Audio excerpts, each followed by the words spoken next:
नमस्कार, आप देख रहे हैं न्यूज़ 18 का डिजिटल प्लेटफॉर्म और मैं हूं आपके साथ जागृति खंतवाल। अगर आप पीएम किसान सम्मान निधि योजना के लाभार्थी हैं तो आपके लिए ये अच्छी और ज़रूरी खबर है। सरकार अब ये सुनिश्चित करने में जुट गई है कि योजना का फायदा सही और ज़रूरतमंद किसानों तक बिना किसी गड़बड़ी के पहुंचे और इसी दिशा में पीएम किसान योजना की आगामी 23वीं किश्त को लेकर कुछ नए और सख्त नियम लागू किए गए हैं। सरकार का कहना है कि इन बदलावों का मकसद ईमानदार और पात्र किसानों को सुरक्षित और पारदर्शी तरीके से लाभ पहुंचाना है। दरअसल प्रधानमंत्री नरेंद्र मोदी और उनकी सरकार ने पीएम किसान सम्मान निधि योजना को लेकर बड़ा अपडेट जारी किया है और अब योजना के तहत सिर्फ उन्हीं किसानों को अगली किश्त मिलेगी जिन्होंने कुछ जरूरी प्रक्रियाएं पूरी कर ली हों। यानी सरकार अब रिकॉर्ड को पूरी तरह साफ और अपडेट करना चाहती है ताकि किसी भी तरह के फर्जीवाड़े, गलत भुगतान या डिजिटल फ्रॉड को रोका जा सके। और इस पूरे अपडेट में सबसे ज्यादा जरूरी बात EKYC को लेकर है।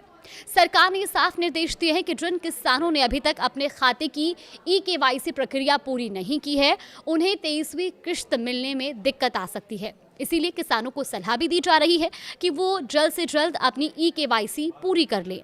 सरकार का मानना है कि EKYC से असली लाभार्थियों की पहचान आसान होगी और योजना का पैसा सीधे सही किसान के खाते में पहुंचेगा। और यही वजह है कि इस बार प्रशासन इस प्रक्रिया को लेकर बेहद गंभीर है। इसके साथ ही लैंड सीडिंग यानी जमीन के रिकॉर्ड का सरकारी दस्तावेजों से वेरिफिकेशन भी जरूरी कर दिया गया है। अगर किसी किसान की जमीन का रिकॉर्ड पीएम किसान अकाउंट से लिंक नहीं है तो उसका नाम लाभार्थियों की सूची में अपडेट नहीं हो पाएगा और इसीलिए किसानों के लिए ये जरूरी हो गया है कि वो अपनी जमीन के दस्तावेज सही तरीके से लिंक करवा लें।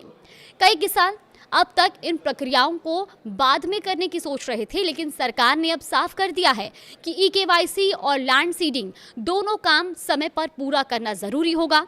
अच्छी बात यह है कि इन प्रक्रियाओं को पूरा करके किसान अपनी अगली किश्त सुरक्षित कर सकते हैं। सरकार अब योजना में पारदर्शिता बढ़ाने पर भी खास ध्यान दे रही है।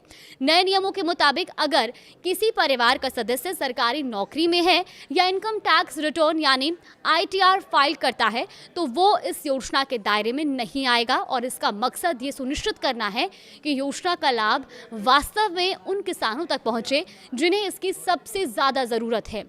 इसके अलावा सरकार फर्जी दस्तावेजों या गलत जानकारी के जरिए योजना का फायदा उठाने वाले लोगों की पहचान के लिए विशेष ऑडिट भी चला रही है और ऐसे मामले में कार्रवाई भी की जा सकती है और गलत तरीके से ली गई पुरानी किश्तों की रिकवरी भी हो सकती है। लेकिन इस पूरी प्रक्रिया का सकारात्मक पहलू ये है कि सरकार योजना को और मजबूत और भरोसेमंद बनाने की दिशा में काम कर रही है और इससे वास्तविक किसानों को समय पर और पारदर्शी तरीके से लाभ मिलने में मदद मिलेगी। इसीलिए अगर आप पीएम किसान योजना का लाभ लेना चाहते हैं तो अभी से सतर्क हो जाइए और अपना स्टेटस चेक करें, EKYC तुरंत पूरी करें और जमीन के दस्तावेजों को अपने पीएम किसान अकाउंट से लिंक जरूर कराएं, क्योंकि इस बार सरकार का साफ संदेश है, सही दस्तावेज, सही रिकॉर्ड और सही किसान को ही योजना का पूरा लाभ मिलेगा। और अगर सभी जरूरी प्रक्रिया पूरी है तो आपकी 23वीं किश्त बिना किसी परेशानी के सीधे आपके खाते में पहुंचेगी।